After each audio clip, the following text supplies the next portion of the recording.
Welcome to Meganet TV burning topic. భారతదేశం సొంత భద్రత శత్రువులను ఎదుర్కొనే సామర్థ్యాన్ని పెంచుకుంటుంది. ఇదే సమయంలో దేశంలోకి చొరబాట్లను అడ్డుకునేందుకు వ్యూహాత్మకంగా చర్యలు చేపడుతుంది. స్వదేశీ ఆయుధాల తయారీకి ప్రాధాన్యమిస్తుంది. ఈ క్రమంలో దేశం తూర్పు, పడమర, ఉత్తర, దక్షిణ దిశల్లో ఒకేసారి సైనిక విన్యాసాలు చేపడుతుంది. గగనతల సురక్షణ కోసం ప్రభుత్వమే ముందస్తు హెచ్చరికలతో నోటాం జారీ చేసింది. సరిహద్దుల్లో పెరుగుతున్న భద్రతా సవాళ్లను ఎదుర్కోవడమే లక్ష్యంగా ఈ ఆపరేషన్లు నిర్వహిస్తుంది. ఆ వివరాలేంటి ఇప్పుడు చూద్దాం.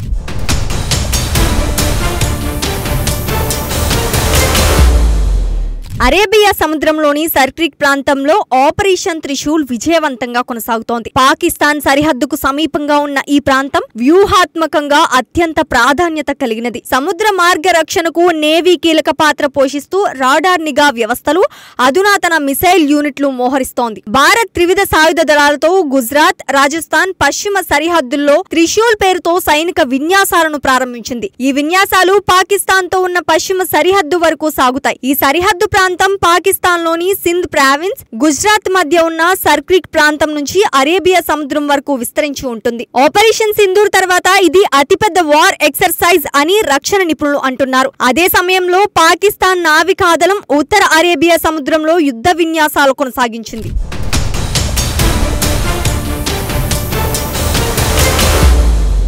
పశ్చిమ సరిహద్దుల వెంట త్రిశూల్ సైనిక వ్యాయామం నిర్వహించి తన సిద్ధతను ప్రపంచానికి చూపించిన భారత్ ఇప్పుడు తూర్పు దిశలో దృష్టి సారిస్తోంది. ఈ నెల 11 నుంచి 15 వరకు అరుణాచల్ ప్రదేశ్ లోని మేచుకా లోయలో పూర్వీ ప్రచండ ప్రహార్ అనే భారీ త్రిసర్వీస్ ఆర్మీ, నేవీ, ఎయిర్ ఫోర్స్ సంయుక్త సైనిక వ్యాయామం జరగనుంది. ఈ వ్యాయామం లక్ష్యం ప్రపంచంలో అత్యంత సున్నితమైన సరిహద్దులలో ఒకటైన చైనా సరిహద్దు ప్రాంతంలో భారత సైన్యాల సమగ్ర సిద్ధతను పరీక్షించడం.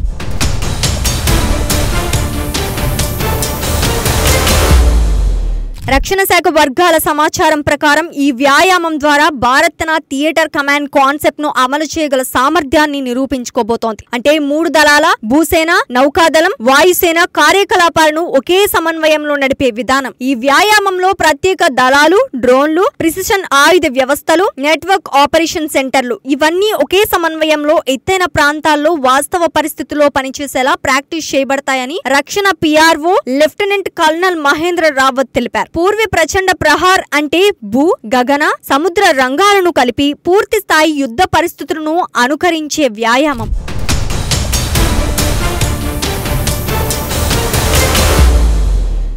అస్సాంలోని నదుల విస్తీర్ణం కారణంగా నేవీకి కీలక బాధ్యత వచ్చింది. రఫేల్స్, బ్రహ్మోస్, S-400 క్షిపణి వ్యవస్థలను సరిహద్దు ప్రాంతాల్లో మోహరించడం ద్వారా గగనతల రక్షణను మరింత దృఢపరుస్తున్నారు. 3 విభిన్న రక్షణ శాఖలు కలిసి పనిచేసే త్రిశక్తి కోర్ ద్వారా సర్వదేశ భద్రతా వ్యవస్థ బలోపేతమవుతుంది.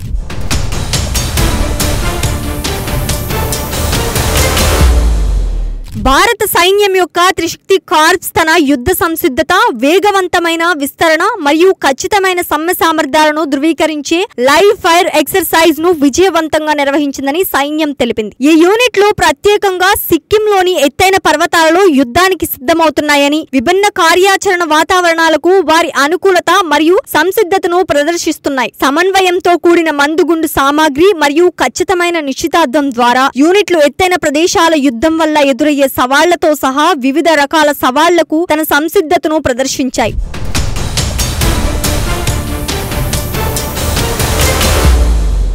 భూభాగం ఏదైనా సరే అధిక ప్రమాణాల సామర్థ్యం, చురుకుదనం మరియు మిషన్ సంసిద్ధతను కొనసాగించడంలో సైన్యం యొక్క నిబద్ధతను ఈ వ్యాయామం నొక్కి చెప్తోంది. విభిన్న ప్రకృతి దృశ్యాలలో అభివృద్ధి చెందుతున్న భద్రతా అవసరాలను తీర్చడానికి పూర్తిగా సన్నద్ధంగా ఉందని నిర్ధారిస్తూ భారత సైన్యం తన సామర్థ్యాలను పెంచుకుంటూనే ఉంది.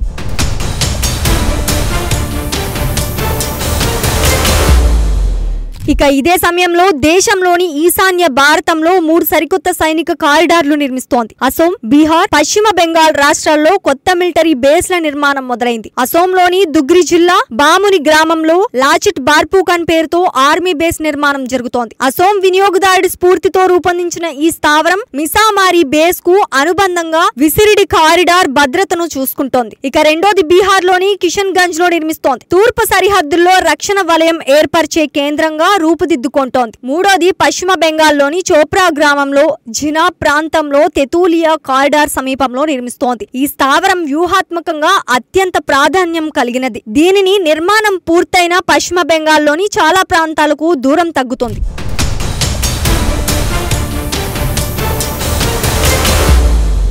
అస్సాంలో గతంలో జరిగిన చొరబాట్లు, హింసాత్మక దాడులు ఇప్పుడు గణనీయంగా తగ్గాయి.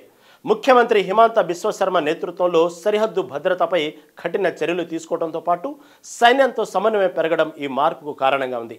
తాజాగా బహుముఖ చర్యలతో భారతదేశం గగన, భూ, సముద్ర మార్గాల్లో త్రిముఖ సమన్వయంతో దేశ రక్షణను మరింత శత్రు దుర్భేద్యంగా మార్చబోతోంది.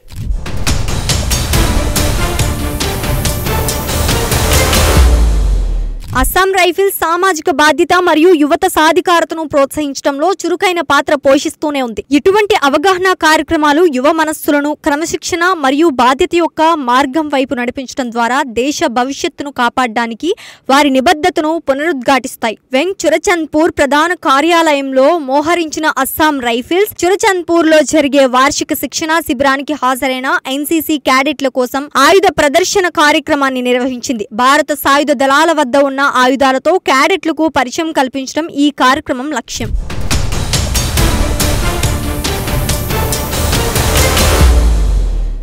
యువతలో దేశభక్తి, నాయకత్వం మరియు సామాజిక బాధ్యత విలువలను పెంపొందించడానికి అస్సాం రైఫిల్స్ చేస్తున్న ప్రయత్నాలలో ఈ చొరవ భాగం. ఎన్సీసీ క్యాడెట్లతో నిమగ్నమవడం ద్వారా అస్సాం రైఫిల్స్ దేశ భవిష్యత్తును, నాయకులను ప్రేరేపించడం లక్ష్యంగా పెట్టుకుంది.